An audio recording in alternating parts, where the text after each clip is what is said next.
Satyanatha colony ಮತ್ತು ಮಂತ್ರಾಲಯ ರಸ್ತೆಯಾದ ರಾಷ್ಟ್ರೀಯ ಹೆದ್ದಾರಿಗೆ ಹೊಂದಿಕೊಂಡಿರುವ 3 ಮಹಡಿಯ ಮಳಿಗೆಯೊಂದು ತಲೆ ಎತ್ತಿ ನಿಂತಿದೆ.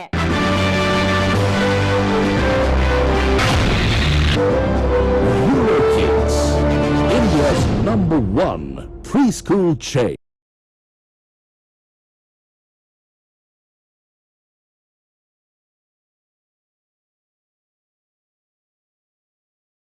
ನಮಸ್ಕಾರ. ಎಸ್18 ವಾರ್ತೆಗಳಿಗೆ ಸ್ವಾಗತ. ನಾನು ಕವಿತಾ. ಮೊದಲಿಗೆ ಹೆಡ್ಲೈನ್ಸ್.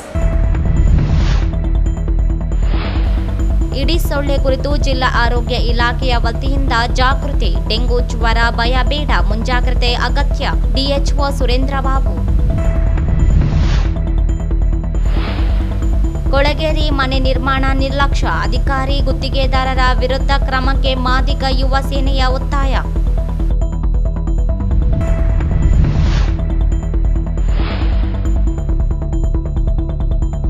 ಜಿಲ್ಲಾಧಿಕಾರಿ ಚಂದ್ರಶೇಖರ್ ನಾಯ್ಕ್ ವರ್ಗಾವಣೆ, ನೂತನ ಡಿಸಿಯಾಗಿ ನಿತೀಶ್ ನಿಯುಕ್ತಿ.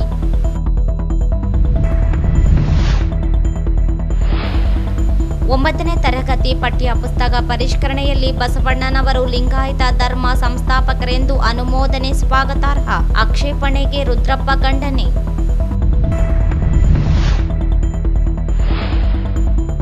ಲಿಂಗಸೂರಿನಲ್ಲಿ ಗನ್ ಮತ್ತು ಮಾರಕಾಸ್ತ್ರಗಳನ್ನು ತೋರಿಸಿ ಸ್ವಾಮೀಜಿಗೆ ಬೆದರಿಕೆ, ಚಿನ್ನಾಭರಣ ನಗದು ದೋಚಿ ಪರಾರಿ.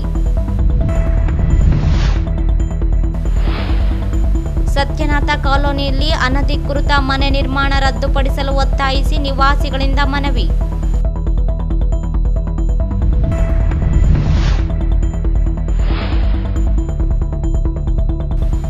ಸಾಲಬಾಧೆ, ಮುದ್ದಮ್ಗುಡ್ಡಿಯಲ್ಲಿ ರೈತ ವಿಷ ಸೇವಿಸಿ ಆತ್ಮಹತ್ಯೆ.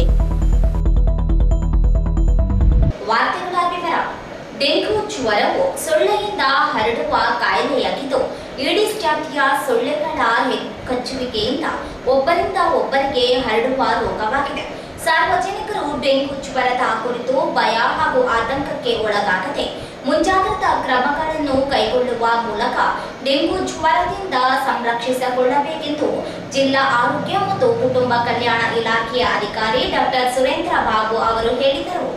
ಅವರು ಶುಕ್ರವಾರದಂದು ನಗರದ ಆಜಾದ್ ನಗರದಲ್ಲಿ ಜಿಲ್ಲಾ ಆರೋಗ್ಯ ಮತ್ತು ಕುಟುಂಬ ಕಲ್ಯಾಣ ಇಲಾಖೆಯ ವತಿಯಿಂದ ಹಮ್ಮಿಕೊಳ್ಳಲಾಗಿದ್ದ ಡೆಂಗಿ ಜ್ವರ ನಿಯಂತ್ರಣ ನಮ್ಮೆಲ್ಲರ ಜವಾಬ್ದಾರಿ ವಾರಕ್ಕೆ ಒಂದು ದಿನ ಪ್ರತಿ ಶುಕ್ರವಾರ ಏಡಿಸ್ ಸೊಳ್ಳೆ ಉತ್ಪತ್ತಿ ತಾಣಗಳನ್ನು ನಾಶ ಮಾಡುವ ದಿನದ 2ನೇ ಕಾರ್ಯಕ್ರಮಕ್ಕೆ ಚಾಲನೆ ನೀಡಿ ಮಾತನಾಡಿದರು. ಡೆಂಗು ನಿಯಂತ್ರಣಕ್ಕಾಗಿ ನಮ್ಮ ಸುತ್ತಮುತ್ತಲಿನ ಪರಿಸರ ಸ್ವಚ್ಛತವಾಗಿಟ್ಟುಕೊಳ್ಳುವುದು ಬಹುಮುಖ್ಯವಾಗಿದೆ. ಜ್ವರ, ರಕ್ತಸ್ರಾವ ಜ್ವರ, ಡೆಂಗು ಶಾಕ್ ಸಿಂಡ್ರೋಮ್ ಸ್ವರೂಪಗಳಲ್ಲಿ ಡೆಂಗು ರೋಗವನ್ನು ಕಾಣಬಹುದಾಗಿದೆ ಎಂದರು.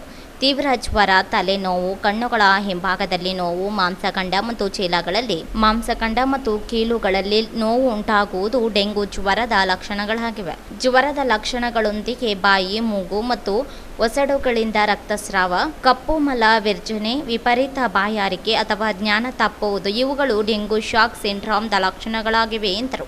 ಇಡೀ ಸೊಳ್ಳೆಗಳು ಮನೆಯಲ್ಲಿರುವ ನೀರು ಶೇಖರಣೆಯ ತೊಟ್ಟಿಗಳು, ಬ್ಯಾರೆಲ್ಗಳು, ಡ್ರಮ್ಗಳು, ಹೂವಿನ ಕುಂಡ ಮುಂತಾದವುಗಳಲ್ಲದೆ ಮನೆ ಸುತ್ತಮುತ್ತ ಬಯಲಲ್ಲಿ ಬಿಸಾಡಿದ ಪಿಂಗಾಣಿ ವಸ್ತುಗಳು, ಪ್ಲಾಸ್ಟಿಕ್ ಕಪ್ಪುಗಳು, ಟೈರ್ಗಳು, ಎಳೆನೀರಿನಿಂದ ಚಿಪ್ಪು ಮತ್ತು ಇತರೆ ವಸ್ತುಗಳಲ್ಲಿ ನೀರು ಸಂಗ್ರಹವಾದಾಗ ಉತ್ಪತ್ತಿಯಾಗುತ್ತಿದ್ದು, ಸಾರ್ವಜನಿಕರು ಈ ಬಗ್ಗೆ ಎಚ್ಚರ ವಹಿಸಬೇಕೆಂದರು.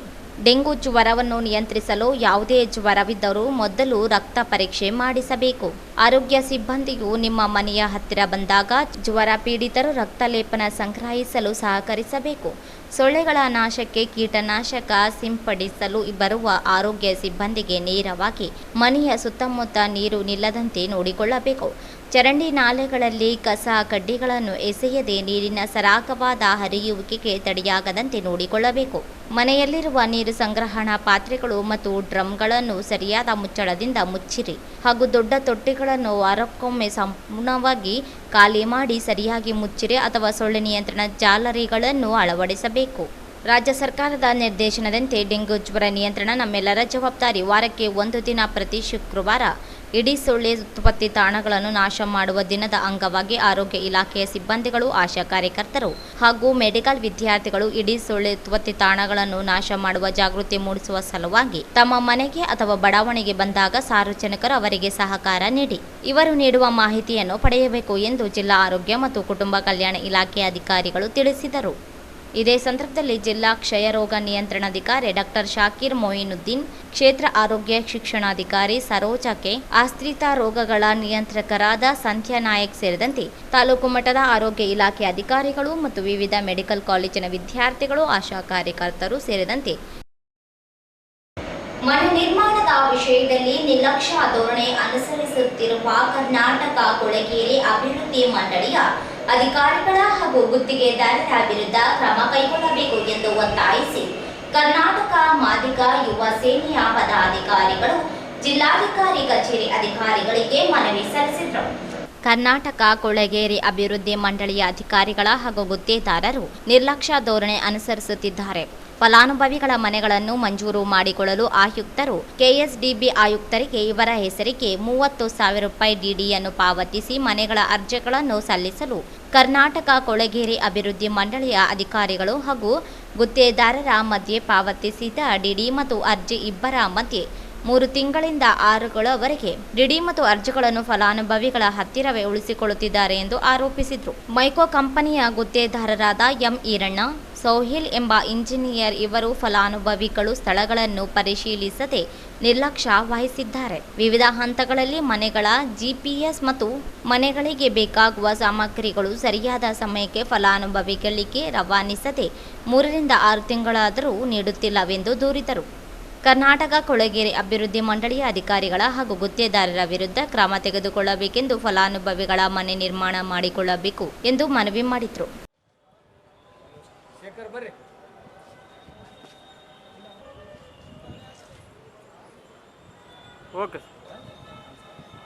ಕೊಳಗೇರಿ ಅಭಿವೃದ್ಧಿ ಮಂಡಳಿಯ ಇದಕ್ಕೆ ಸಂಬಂಧಿಸಿದಂತೆ ಕರ್ನಾಟಕ ಕೊಳಗೇರಿ ಅಭಿವೃದ್ಧಿ ಮಂಡಳಿಯ ಅಧಿಕಾರಿಗಳ ಹಾಗೂ ಗುತ್ತಿಗೆದಾರರ ಫಲಾನುಭವಿಗಳನ್ನು ನಿರ್ಲಕ್ಷಿಸುತ್ತಾರೆ. ಫಲಾನುಭವಿಗಳ ಮನೆಗಳನ್ನು ಮಂಜೂರು ಮಾಡಲು ಆಯುಕ್ತರು ಕೆಎಸ್ಡಿಬಿ ಬೆಂಗಳೂರು ಇವರ ಹೆಸರಿಗೆ 30,000 ರೂಪಾಯಿಗಳ ಡಿಡಿಯನ್ನು ಕರ್ನಾಟಕ ಮಾದಿಗ ಯುವ ಸೇನೆ ವತಿಯಿಂದ ಮನವಿ ಮಾಡಿಕೊಳ್ಳುತ್ತೇವೆ. ಒಂದೊಂದು ಮನೆ ಕಟ್ಟಕ್ಕೆ ಕನಿಷ್ಠ 3 ರಿಂದ 4 ವರ್ಷ ಸಲ್ಲಿಸಲು ಕರ್ನಾಟಕ ಕೊಳಗೇರಿ ಅಭಿವೃದ್ಧಿ ಮಂಡಳಿಯ ಅಧಿಕಾರಿಗಳಾಗಲಿ ಹಾಗೂ ಗುತ್ತಿಗೆದಾರರ ಮಧ್ಯೆ ಪಾವತಿಸಿದ ಡಿಡಿ ಅರ್ಜಿ ಇಬ್ಬರ ಮಧ್ಯೆ ಸುಮಾರು 3 ತಿಂಗಳಿಂದ 6 ತಿಂಗಳವರೆಗೆ ಡಿಡಿ ಮತ್ತು ಅರ್ಜಿಗಳನ್ನು ಫಲಾನುಭವಿಗಳ ಹತ್ತಿರವೇ ಉಳಿದುಕೊಂಡಿರುತ್ತವೆ. ಮೈಕೋ ಕಂಪನಿಯ ಗುತ್ತಿಗೆದಾರರಾದ ಎಂ ಈರಣ್ಣ ಇವರ ಬಳಿ ಕಾರ್ಯನಿರ್ವಹಿಸುವ ಸೋಹಿಲ್ ಎಂಬ ಇಂಜಿನಿಯರರು ಫಲಾನುಭವಿಗಳ ಸ್ಥಳಗಳನ್ನು ಪರಿಶೀಲಿಸದೆ ಭಾಳ ವಿಳಂಬ ಧೋರಣೆ ಮಾಡುತ್ತಾರೆ. ಡಿಡಿ ಮತ್ತು ಅರ್ಜಿಯನ್ನು ಸ್ವೀಕರಿಸದೇ ಇರುವುದರಿಂದ ಫಲಾನುಭವಿಗಳ ಹತ್ತಿರ ಹಾಗೆಯೇ ಉಳಿಯುತ್ತದೆ ಮತ್ತು ವಿವಿಧ ಹಂತಗಳಲ್ಲಿ ಮನೆಗಳ ಜಿಪಿಎಸ್ಗಳನ್ನಾಗಲಿ. ಈ ಸಂದರ್ಭದಲ್ಲಿ ಅಧ್ಯಕ್ಷ ಉದಯ್ ಕುಮಾರ್, ಎಂ ಕರಿಯಪ್ಪ, ಹುಚ್ಚಪ್ಪ, ಶಿವಾನಂದ ಬೇರಿ, ನರಸಪ್ಪ, ಶೇಖರ ಪಿರಂಗಿ, ಬಡೇಸಾಬ್, ತಿಮ್ಮಾರೆಡ್ಡಿ, ರಮೇಶ್, ಜಿಂದು, ಮಲ್ಲಿಕಾರ್ಜುನ ಸೇರಿದಂತೆ ಅನೇಕರು ಇದ್ದರು. ಜಿಲ್ಲಾಧಿಕಾರಿ ಎಲ್ ಚಂದ್ರಶೇಖರ್ ನಾಯಕ್ ಅವರು ವರ್ಗಾವಣೆಯಾಗಿದ್ದು ತೆರವಾದ ಸ್ಥಾನಕ್ಕೆ ನಿತೀಶ್ ಕೆ ಇವರು ಸರ್ಕಾರದ ಜಂಟಿ ಕಾರ್ಯದರ್ಶಿ, ಬಜೆಟ್ ಮತ್ತು ಸಂಪನ್ಮೂಲಗಳು, ಹಣಕಾಸು ಇಲಾಖೆ ಬೆಂಗಳೂರು ತಕ್ಷಣದಿಂದ ಜಾರಿಗೆ ಬರುವಂತೆ ರಾಯಚೂರು ಜಿಲ್ಲಾಧಿಕಾರಿಯಾಗಿ ವರ್ಗಾವಣೆ ಮಾಡಲಾಗಿದೆ. ರಾಯಚೂರು ಜಿಲ್ಲಾಧಿಕಾರಿಯಾಗಿದ್ದ ಚಂದ್ರಶೇಖರ್ ನಾಯ್ಕ್ ಅವರನ್ನು ಬೆಂಗಳೂರಿನ ವಾಣಿಜ್ಯ ತೆರಿಗೆ ಆಯುಕ್ತರಾಗಿ ವರ್ಗಾವಣೆಗೊಳಿಸಿ ಸರ್ಕಾರದ ಉಪ ಕಾರ್ಯದರ್ಶಿ, ಸಿಬ್ಬಂದಿ ಮತ್ತು ಆಡಳಿತ ಇಲಾಖೆ ಸುಧಾರಣೆಗಳು ಇಲಾಖೆಯ ಉಕೇಶ್ ಕುಮಾರ್ ಇವರು ಆದೇಶ ಹೊರಡಿಸಿದ್ದಾರೆ. ಲಿಂಗಾಯತ ಧರ್ಮವನ್ನು ಪ್ರತಿಪಾದಿಸಿದ ಬಸವಣ್ಣನವರನ್ನು ಸಾಂಸ್ಕೃತಿಕ ನಾಯಕ ಎಂದು ಘೋಷಣೆ ಮಾಡಿದ್ದು 9ನೇ ತರಗತಿ ಸಮಾಜ ವಿಜ್ಞಾನ ಪಠ್ಯ ಪುಸ್ತಕ ಪರಿಷ್ಕರಣೆಯಲ್ಲಿ ಬಸವಣ್ಣನವರ ಪರಿಚಯಿಸುವಾಗ ಲಿಂಗಾಯತ ಧರ್ಮ ಸಂಸ್ಥಾಪಕ ಎಂದು ಅನುಮೋದಿಸಿದ್ದು ಸೂಕ್ತವಾಗಿದೆ. ಆದರೆ ಕೆಲ ಜಾತಿ ಸಂಘಟನೆಗಳು, ಪಟ್ಟಭದ್ರ ಹಿತಾಸಕ್ತಿಗಳು ಇದಕ್ಕೆ ಆಕ್ಷೇಪ ವ್ಯಕ್ತಪಡಿಸಿರುವುದನ್ನು ಮುಖ್ಯಮಂತ್ರಿಗಳು ಪರಿಗಣಿಸಬಾರದು ಎಂದು ಜಾಗತಿಕ ಲಿಂಗಾಯತ ಮಹಾಸಭಾದ ಅಧ್ಯಕ್ಷ ಪಿ ರುದ್ರಪ್ಪ ಅವರು ಹೇಳಿದರು. ಅವರಿಂದು ನಗರದಲ್ಲಿ ಮಾಧ್ಯಮಗೋಷ್ಠಿ ಉದ್ದೇಶಿಸಿ ಮಾತನಾಡಿ, ಬಸವಣ್ಣನವರು ಧರ್ಮ ವಂಚಿತ ಸಮುದಾಯಗಳಿಗೆ ಮತ್ತು ಸ್ತ್ರೀ ಸಮೂಹಕ್ಕೆ ಇಷ್ಟಲಿಂಗ ನೀಡುವ ಮೂಲಕ ಕಾಯಕದಲ್ಲಿಯೇ ಪರಶಿವನು ಕಾಣುವ ಉದಾತ್ತ ತತ್ವವನ್ನು ಜಗತ್ತಿಗೆ ನೀಡಿದರು ಎಂದರು. ಬಸವಣ್ಣನವರು ಲಿಂಗಾಯತ ಧರ್ಮವನ್ನು ಪ್ರತಿಪಾದಿಸಿದ ನಂತರ ನಾಥ, ಶೈವ, ಸಿದ್ಧ, ವೈಷ್ಣವ ಪಂಥದ ಅನೇಕ ಸಾಧಕರು ಬಸವಣ್ಣನವರ ಅನುಭವ ಮಂಟಪಕ್ಕೆ ಆಗಮಿಸಿದ್ರು. ಲಿಂಗಾಯತ ಧರ್ಮದ ವಿಶೇಷ ಅರಿವನ್ನು ವಿಸ್ತರಿಸಲು ಸರ್ಕಾರ ಅವರನ್ನು ಸಾಂಸ್ಕೃತಿಕ ನಾಯಕರೆಂದು ಘೋಷಣೆ ಮಾಡಿದ್ದಾರೆ.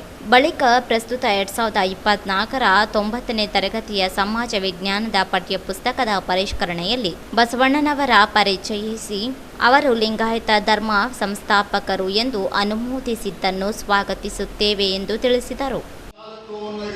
ಸಿದ್ದರಾಮಯ್ಯನವರು ಆತನನ್ನು ಜಾಗತಿಕ ಸಾಂಸ್ಕೃತಿಕ ನಾಯಕ ಅಂತ ಘೋಷಣೆ ಮಾಡಿದ್ದು ನಮಗೆಲ್ಲ ಗೊತ್ತಿದೆ. ಸಾಂಸ್ಕೃತಿಕ ನಾಯಕ ಅಂತ ಘೋಷಣೆ ಮಾಡಿದ್ದಲ್ಲದೆ 9ನೇ ತರಗತಿಯ ಸಮಾಜ ವಿಜ್ಞಾನ ಪಠ್ಯಪುಸ್ತಕದಲ್ಲಿ ಸಾಂಸ್ಕೃತಿಕ ನಾಯಕ ಅಂತ ಒಂದು ಪಾಠ ಸೇರಿಸಿ ಅದಕ್ಕೆ ಆತನ ಪರಿಚಯ ಕೊಟ್ಟಿದ್ದಾರೆ. ಆ ಪರಿಚಯದಲ್ಲಿ ಲಿಂಗಾಯತ ಧರ್ಮ ಸಂಸ್ಥಾಪಕ ಬಸವಣ್ಣನವರು ಅಂತಕ್ಕಂಥದ್ದನ್ನ ಅಲ್ಲಿ ಉಲ್ಲೇಖ ಮಾಡಿದ್ದಾರೆ. ಅದರಲ್ಲಿ ತಪ್ಪು ಏನೂ ಇಲ್ಲ. ಸಿದ್ದರಾಮಯ್ಯನವರು ಹೇಳ್ತಾರೆ, ಅಲ್ಲಮ ಪ್ರಭುಗಳು ಹೇಳ್ತಾರೆ, ಪರದೇಶಿಯರ ಎಲ್ಲರೂ ಹೇಳ್ತಾರೆ.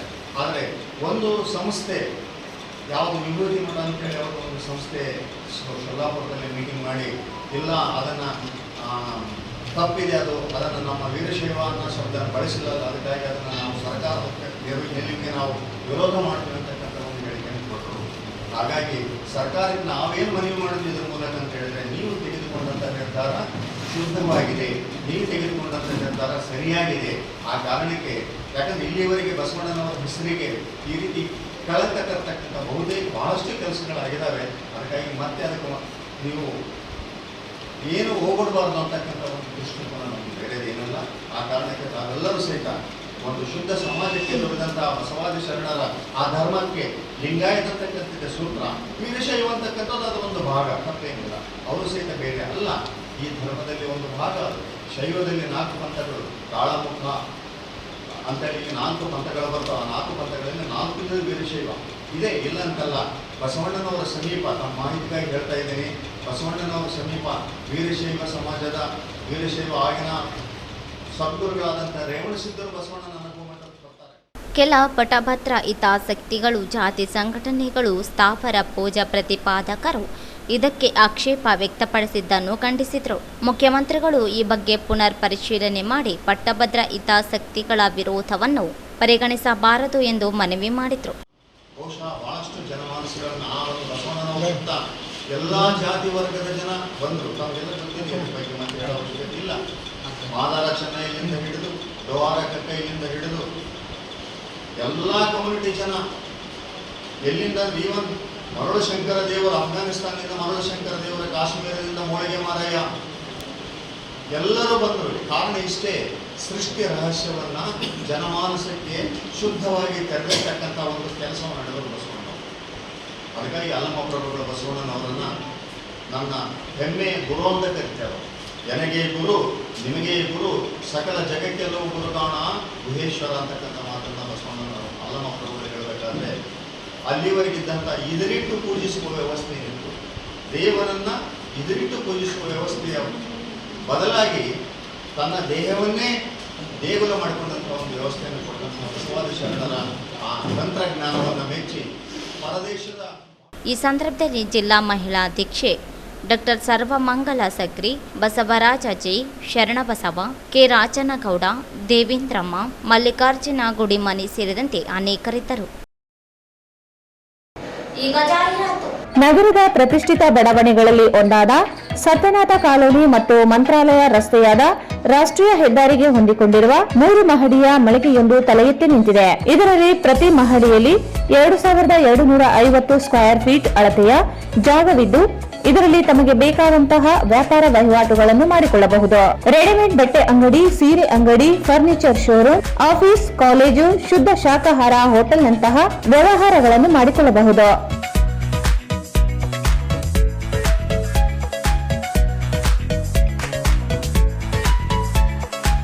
ಲಿಫ್ಟ್ ಮತ್ತು ಮೆಟ್ಟಿಲುಗಳ ಸೌಕರ್ಯ ಹೊಂದಿದೆ. 24 ಗಂಟೆಗಳ ಕಾಲ ನೀರು, ವಿದ್ಯುತ್, ಸುಸಜ್ಜಿತವಾದ ಶೌಚಾಲಯ ಮತ್ತು ತಳಮಹಡಿಯಲ್ಲಿ ವಿಶಾಲವಾದ ಪಾರ್ಕಿಂಗ್ ವ್ಯವಸ್ಥೆ ಹೊಂದಿದೆ. ಇಂದು ಸಂಪರ್ಕಿಸಿ. ಸತ್ಯನಾಥ ಕಾಲೋನಿ, ವೀರಾಂಜನೇಯ ದೇವಸ್ಥಾನ ಮುಂದುಗಡೆ, ಆರ್ಟಿಒ ಸರ್ಕಲ್ ಹತ್ತಿರ, ಮಂತ್ರಾಲಯ ಮುಖ್ಯ ರಸ್ತೆ, Raichur. Mobile number Devanna 9972999124, Raghu 73493611016. Bubble, bubble, so bubble. Bye. A Eurokid is taught words using phonetics and other teaching techniques for better understanding and better recall. Eurokids Early School. Right start, flying start. Bubble. वाह वाह वाह Wonderful!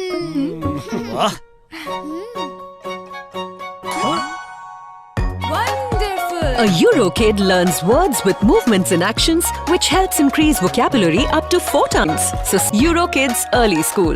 Right start, flying start. Wonderful! 5, 6. 7, 8, 9, 10. Good job! A Eurokid is taught numbers by value for better understanding and faster recall. Kids Early School. Right start, flying start. Lingasuru ಪಟ್ಟಣದ ಚಿತ್ತರಗಿ ವಿಜಯ ಮಹಂತೇಶ್ವರ ಶಾಖಾ ಮಠದ ಪೀಠಾಧಿಪತಿ ಸಿದ್ದಲಿಂಗ ಸ್ವಾಮೀಜಿಗೆ ಬೆದರಿಸಿ ಚಿನ್ನಾಭರಣ ನಗದು ದೋಚಿದ ದರೋಡೆಕೋರರು ಪರಾರಿಯಾದ ಘಟನೆ ಜರುಗಿದೆ. ಬಸವಸಾಗರ ರಸ್ತೆಗೆ ಹೊಂದಿಕೊಂಡಿರುವ ಚಿತ್ತರಗಿ ವಿಜಯ ಮಹಂತೇಶ್ವರ ಶಾಖಾ ಮಠದ ಪೀಠಾಧಿಪತಿ ಸಿದ್ದಲಿಂಗ ಸ್ವಾಮೀಜಿಗೆ ಗನ್ ಮತ್ತು ಮಾರಕಾಸ್ತ್ರಗಳನ್ನು ತೋರಿಸಿ ಬೆದರಿಸಿ ಮಠದಲ್ಲಿನ 20 ಲಕ್ಷ ನಗದು 80 ಗ್ರಾಂ ಚಿನ್ನಾಭರಣ 7 ಕೆಜಿ ಬೆಳ್ಳಿ ವಸ್ತುಗಳನ್ನು ದೋಚಿದ್ದಾರೆ. ಭಕ್ತರ ಸೋಗಿನಲ್ಲಿ ರಾತ್ರಿ ಮಠದಲ್ಲಿ ಮಲಗಲು ಆಶ್ರಯ ಕೇಳಿ ಸ್ವಾಮೀಜಿಗಳಿಗೆ ಜೀವ ಬೆದರಿಕೆ ಹಾಕಿ ದರೋಡೆಕೋರರು ಕೃತ್ಯ ಎಸಗಿದ್ದಾರೆ. ಈ ಕುರಿತು ಲಿಂಗಸೂರು ಪೊಲೀಸ್ ಠಾಣೆಯಲ್ಲಿ ಪ್ರಕರಣ ದಾಖಲಾಗಿದೆ. ಸ್ಥಳಕ್ಕೆ ಹೆಚ್ಚುವರಿ ಪೊಲೀಸ್ ವರಿಷ್ಠಾಧಿಕಾರಿ ಭೇಟಿ ಪರಿಶೀಲನೆ ನಡೆಸಿತ್ತು. ದರೋಡೆಕೋರರ ಬಂಧನಕ್ಕೆ ಪೊಲೀಸರು ಬಲೆ ಬೀಸಿದ್ದಾರೆ. ಲಿಂಗಸೂರು ಪೊಲೀಸ್ ಠಾಣೆ ವ್ಯಾಪ್ತಿಯಲ್ಲಿ ಬರುವ ವಿಜಯ ಮಹಾಂತೇಶ್ವರ ಶಾಖಾ ಮಠ, ಲಿಂಗಸೂರು ಟೌನಲ್ಲಿ ಬರ್ತಕ್ಕಂಥ ಶಾಖಾ ಮಠದಲ್ಲಿ ನಿನ್ನೆ ರಾತ್ರಿ ಸುಮಾರು 12 ಗಂಟೆಯಿಂದ 12:30 ಸಮಯದಲ್ಲಿ ಯಾರೋ ಅಪರಿಚಿತರು ಮಠದ ಒಳಗಡೆ ಬಂದು ಮಠದಲ್ಲಿರ್ತಕ್ಕಂಥ ಸಿದ್ದೇಶ್ವರ ಸ್ವಾಮೀಜಿಗೆ ಬೆದರಿಸಿ ಅವರಲ್ಲಿರ್ತಕ್ಕಂಥ ಸುಮಾರು 20 ರಿಂದ 25 ಲಕ್ಷದ ಹಣವನ್ನು, ಹಾಗೆ 8 ರಿಂದ 9 ಕೆಜಿ ಬೆಳ್ಳಿ ಆಭರಣಗಳನ್ನು, ಹಾಗೆ 7 ತೊಲೆ ಬಂಗಾರದ ಆಭರಣವನ್ನು ಸುಲಿಗೆ ಮಾಡಿ ಹೋಗಿದ್ದಾರೆ ಅಂತೇಳಿ ನಮಗೆ ಪ್ರಕರಣ ಬಂದಿದೆ. ಈಗಾಗಲೇ ಇದಕ್ಕೆ ಸಂಬಂಧಪಟ್ಟಂಗೆ ನಾವು ಹೊಸ BSN ಇದರಲ್ಲಿ ಹೊಸ ಸೆಕ್ಷನ್ನಲ್ಲಿ ನಾವು ಈಗಾಗಲೇ ಈ ಪ್ರಕರಣವನ್ನು ದಾಖಲು ಮಾಡಿದ್ದೀವಿ. ಈ ಸಂಬಂಧ DSP ಇನ್ಸ್ಪೆಕ್ಟರ್ ಮತ್ತು ನಾನು ಸ್ವತಃ ವಿಸಿಟ್ ಮಾಡಿ ಅದ್ರ ಜೊತೆಗೆ ಡಾಗ್ ಸ್ಕ್ವಾಡು, ಫಿಂಗರ್ ಪ್ರಿಂಟ್ ಅವರು ಟೀಮ್ ಅವರು ಕೂಡ ವಿಸಿಟ್ ಮಾಡಿದ್ವಿ. ಈ ಪ್ರಕರಣದ ಪತ್ತೆಗೆ ಒಂದು ತಂಡವನ್ನು ರಚನೆ ಮಾಡಿದ್ವಿ. DSP ಅವರು ಅದನ್ನು ನೇತೃತ್ವ ವಹಿಸ್ತಿದ್ದಾರೆ. ಅಲ್ಲಿ ಸುತ್ತಮುತ್ತ ಈ ಘಟನೆಗೆ ಸಂಬಂಧಪಟ್ಟಂಗೆ ಈ ಏನು ಫಿರ್ಯಾದಿ ನೀಡಿದ್ರಲ್ಲ ಅವ್ರ ಕಡೆಯಿಂದ ಕೂಡ ಪೂರ್ಣವಾದಂಥ ಮಾಹಿತಿಯನ್ನು ನಾವು ತಗೊಂಡಿದ್ವಿ. ಈಗ ಸದ್ಯ ಪ್ರಕರಣ ತನಿಖೆಯಲ್ಲಿದೆ. ನಗರದ ಸತ್ಯನಾಥ ಕಾಲೋನಿಯ ವಿಜಯ ರಾಜೇಶ್ವರಿ ಗೋಪಿ ಶೆಟ್ಟಿ ಗಂಡ ಮಲ್ಲಿಕಾರ್ಜುನ ಗೋಪಿ ಶೆಟ್ಟಿ ಇವರು ಸರ್ವೆ ನಂಬರ್ 1220ರಲ್ಲಿ ಪ್ಲಾಟ್ ನಂಬರ್ 155ರ 169 ಸೆಟ್ ಬ್ಯಾಕ್ ಸ್ಥಳ ಇಲ್ಲದೆ ನಿರ್ಮಾಣ ಕಾಮಗಾರಿ ರದ್ದುಪಡಿಸಬೇಕು ಎಂದು ಸತ್ಯನಾಥ ಕಾಲೋನಿಯ ನಿವಾಸಿಗಳು ಜಿಲ್ಲಾಧಿಕಾರಿ ಕಚೇರಿ ಅಧಿಕಾರಿಗಳಿಗೆ ಮನವಿ ಸಲ್ಲಿಸಿದರು. ವಿಜಯ ರಾಜೇಶ್ವರಿ ಗೋಪಿ ಶೆಟ್ಟಿ ಗಂಡ ಮಲ್ಲಿಕಾರ್ಜುನ ಗೋಪಿ ಶೆಟ್ಟಿ ಇವರು ಮನೆ ನಿರ್ಮಾಣದ ಕಾಮಗಾರಿ ಮಾಡುತ್ತಿದ್ದು ಸುತ್ತಮುತ್ತಲಿನ ಸ್ಥಳವನ್ನು ಬಿಡದೆ ಕಟ್ಟಡ ನಿರ್ಮಾಣ ಮಾಡುತ್ತಿದ್ದು ರದ್ದುಗೊಳಿಸಬೇಕು. ಸರ್ಕಾರದ ಅನುಮತಿ ಪ್ರಕಾರ ಎಡಭಾಗದ ಪೂರ್ವಕ್ಕೆ 2.4 ಮೀಟರ್, ಬಲಭಾಗದ ಆಂಜನೇಯ ದೇವಸ್ಥಾನದ ಕಡೆಗೆ ಪಶ್ಚಿಮಕ್ಕೆ 3.6 ಮೀಟರ್, ಹಿಂಭಾಗದ ಉತ್ತರಕ್ಕೆ 1.35 ಮೀಟರ್, ರಾಜ್ಯ ಹೆದ್ದಾರಿ ದಕ್ಷಿಣಕ್ಕೆ 5.31 ಮೀಟರ್ ಜಾಗ ಬಿಟ್ಟು ನಿರ್ಮಾಣ ಮಾಡಬೇಕೆಂದು ಸರ್ಕಾರದ ಆದೇಶವಿದೆ. ಈ ಬಗ್ಗೆ ದೂರು ನೀಡಿದ್ರೂ ಸ್ಪಂದನೆ ಇಲ್ಲ.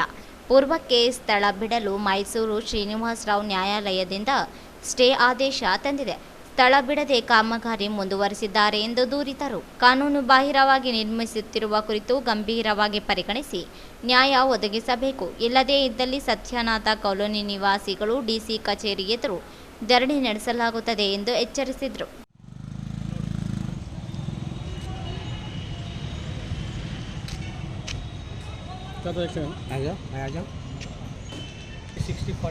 ಪ್ಲಾಟ್ನಲ್ಲಿ ವಿಜಯರಾಜೇಶ್ವರಿ ಗಂಡ ಮಲ್ಲಿಕಾರ್ಜುನ ಗೋಪಿ ಶೆಟ್ಟಿ ಅವರು ಪ್ಲಾಟ್ ಖರೀದಿ ಮಾಡಿದರು. ಅದು ರೆಸಿಡೆನ್ಷಿಯಲ್ ಏರಿಯಾದಲ್ಲಿ ಅದು ಆಲ್ರೆಡಿ ಕಮರ್ಷಿಯಲ್ ಅಂತೇಳಿ ತೊಗೊಂಡು ಮಾಡ್ಕೊಂಡು ಪೂರ್ವ, ಪಶ್ಚಿಮ, ಉತ್ತರ, ದಕ್ಷಿಣ ಸೆಟ್ ಬ್ಯಾಕ್ ಬುಲ್ಲಾರ್ದಾಗ ಕಟ್ತಾ ಇದ್ದಾರೆ.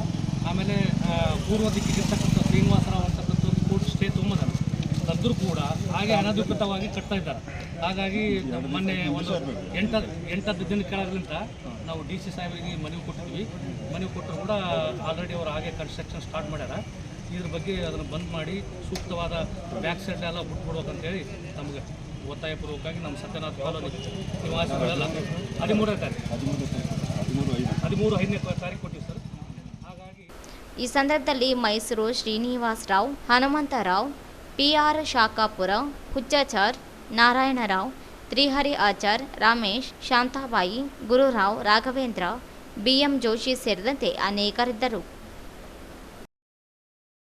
ಮಾನ್ವಿ ತಾಲೂಕಿನ ಮುದ್ದಂಗುಡಿ ಗ್ರಾಮದಲ್ಲಿ ರೈತ ಚನ್ನಬಸವ 42 ವರ್ಷ ವಯಸ್ಸಾಗಿದ್ದು ಸಾಲಬಾಧೆ ತಾಳಲಾರದೆ ತಮ್ಮ ಹೊಲದಲ್ಲಿ ಕ್ರಿಮಿನಾಶಕ ಔಷಧ ಸೇವಿಸಿ ಮೃತಪಟ್ಟಿದ್ದಾರೆ ಎಂದು ತಿಳಿದು ಬಂದಿದೆ.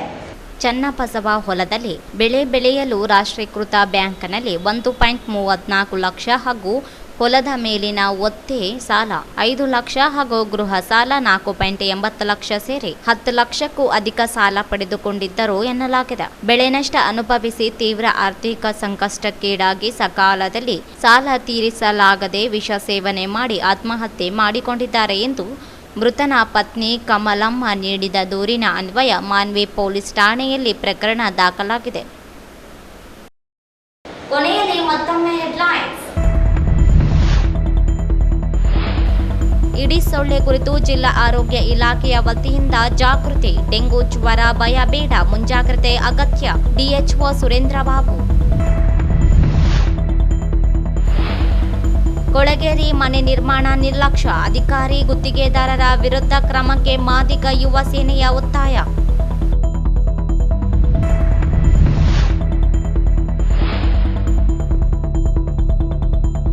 ಜಿಲ್ಲಾಧಿಕಾರಿ ಚಂದ್ರಶೇಖರ್ ನಾಯ್ಕ್ ವರ್ಗಾವಣೆ, ನೂತನ DCಯಾಗಿ ನಿತೀಶ್ ನಿಯುಕ್ತಿ.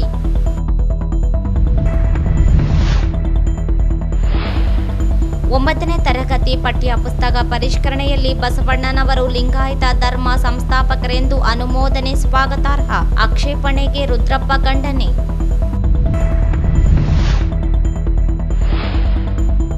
ಲಿಂಗಸೂರಿನಲ್ಲಿ ಗನ್ ಮತ್ತು ಮಾರಕಾಸ್ತ್ರಗಳನ್ನು ತೋರಿಸಿ ಸ್ವಾಮೀಜಿಗೆ ಬೆದರಿಕೆ, ಚಿನ್ನಾಭರಣ ನಗದು ದೋಚಿ ಪರಾರಿ.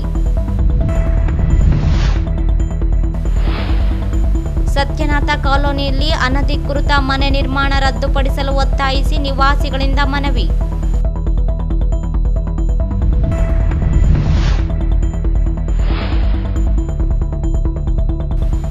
ಸಾಲಬಾಧೆ, ಮುದ್ದಂಗುಡ್ಡಿಯಲ್ಲಿ ರೈತ ವಿಷ ಸೇವಿಸಿ ಆತ್ಮಹತ್ಯೆ. ಇಲ್ಲಿಗೆ ವಾರ್ತಾ ಪ್ರಸಾರ ಮುಕ್ತಾಯವಾಯಿತು. ಮುಂದಿನ ವಾರ್ತೆಗಳೊಂದಿಗೆ ಭೇಟಿಯಾಗೋಣ. ವಂದನೆಗಳು.